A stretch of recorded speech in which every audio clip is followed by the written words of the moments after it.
इसके ऊपर एक जज को ऊपर से तैनात कर दिया गया था, नजर रखो इस फैसले पर। आपको लगता है कि सुप्रीम कोर्ट इस किस्म का कोई बनाएगी और ये जो केस है, इस केस पे नजर रखने के लिए किसी को बिठाएंगे, किसी हादर सर्वस या रिटायर्ड जज को? भाई पेंडोरा का क्या हुआ भैया?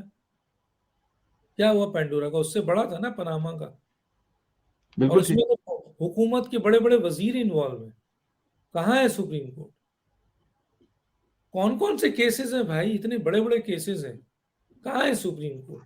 नेशनल इंटरेस्ट के केसेस हैं, कहाँ है सुप्रीम कोर्ट?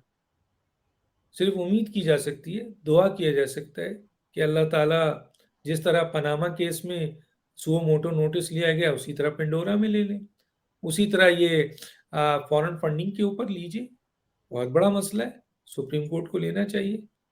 लेकिन शराब की बोतल पे ले लिया जाता है, एक मुलाजिम के ऊपर ले लिया जाता है, एक शख्स के ऊपर ले लिया जाता है। लेकिन जहां नेशनल इंटरेस्ट इतना बड़ा वो मसला है, उस पर सुओ मोटो नहीं हो रहा है। क्यों नहीं लिया जाता भाई सुओ मोटो?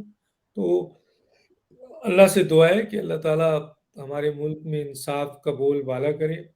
और इदारे हमारे, इदारों को तो हम कभी भी कुछ नहीं कह सकते, क्योंकि वो हमारे लिए बहुत रिस्पेक्टेबल हैं और बहुत से जजेस भी बहुत रिस्पेक्टेबल हैं।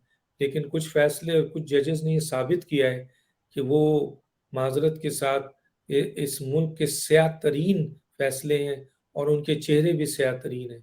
अब अगर कोई मुझसे कहे कि साकिब निसार के बारे में कि वो चीफ जस्टिस ऑफ पाकिस्तान रहे हैं, आप अदब से बात करें, तो मैं कहूँगा कि जनाब, आपका अमल बता रहा है कि हम कितना अदब करें। आपने तो वो काम किया है कि किसी ने तो बड़े अच्छा ट्वीट किया है, क्या लिखा है कि जितनी लानतें जो हैं वो यजीद को पड़ी हैं, उसके बाद अगर किसी शख्स को पड़ी हैं तो वो आपके साकिब निसार है। इससे बड़ी और क्या ट्वीट होगा बताइए? वो किसी ना दूसरे आदमी के साथ टाई हो सकते हैं, साको नसार को 2-3 और भी वैसे हैं कि उनकी वो मुकाबला होगा हुआ तो तो कम से कम यहाँ तो दो कर दिए ना।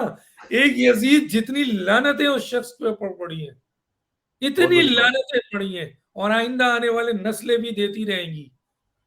और साकिब निसार को भी इतनी कहते हैं, वो उन्होंने लिखा है जी, जी। कि साकिब निसार को उतनी तो इस शख्स की क्या क्रेडिबिलिटी है? जो शख्स किसी दावत में नहीं जा सकता, किसी बाजार नहीं निकल सकता, किसी ठेले वाले से कोई चीज खरीद नहीं सकता, वो फौरन सवाल कर देगा कि सर, आपकी ऑडियो सुनी थी, आपने सुप्रीम कोर्ट को भेज दिया, आपने अपने जमीर को भेज दिया, आपने आपने जो है वो एक इलेक्टेड हुकूमत को गिरा दी, आपने जो है वो आपके आइन और कानून को भेज दिया। तो वो तो आजकल सब लेके खड़े हुए हैं, निकले नहीं। ये किसी मोची के पास जाएं, किसी दुकानदार के पास जाएं, इस काबिल ही नहीं है ये साहब कि ये किसी को पेश कर सके। इससे बड़ी इबरत की क्या बात होगी? इससे और बड़ी इस लाइन पे और भी बहुत से लोग अब आ रहे हैं। जी, जी, जी, बिल्कुल ठीक कह रहे हैं। अच्छा डॉक्टर साहब